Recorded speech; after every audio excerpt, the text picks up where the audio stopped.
So guys, ito naman yung ating Calista model single attached unit. So lot area 100 square meter, and floor area po natin 81 square meter. Proceed po tayo.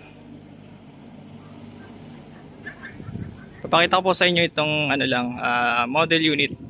Pero ang turnover po natin complete. So model unit single attached Calista model 81 square meter lot area 100 square meter.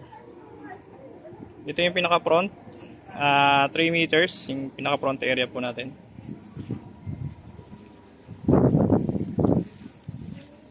Parking space para po sa ating mga sasakyan. Kasyang-kasya po dyan ang mga van. Then dito sa gilid meron pa po kayong space na 2 meters. Ayan, mula po ito sa parking hanggang doon sa dulo.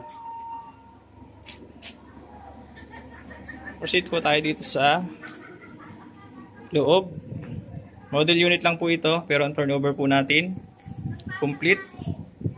So imagine na lang po na wala siyang gamit. Living area. Ayan. Pagpasok nyo po, ito yung living area natin. Mataas po ang ceiling.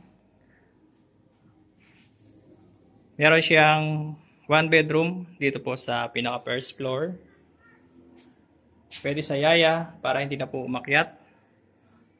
Pwede sa mga kids, sa lola, sa nanay para hindi na po mahirapang umakyat. Dining table or kitchen, ito. So ganyan na po yung ating turnover.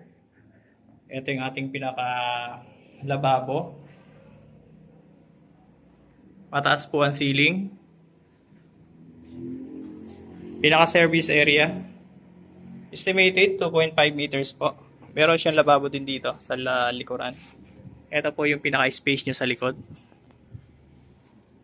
Proceed tayo sa second floor. So yung hagdan natin, katulad din ng townhouse.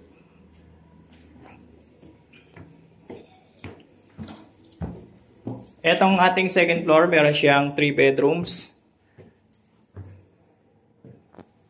Ito muna, papakita ko, toilet and bath sa second floor po.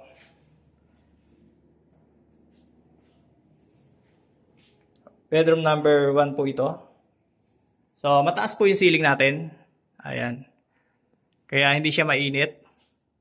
Meron na din pong lagayan ng aircon. Isasalpak nyo na lang po yung aircon.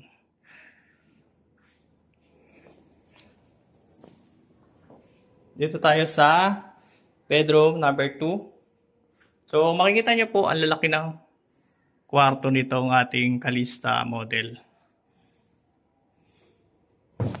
Ito naman po yung pinaka master bedroom. Ayan, ang laki ng kama. So tamang-tama po ito sa mga malalaki ang pamilya. Kung kayo po ay naghahanap ng single attached unit. So next natin yung pong pinaka site at saka po yung amenities. So punta po tayo dun sa site.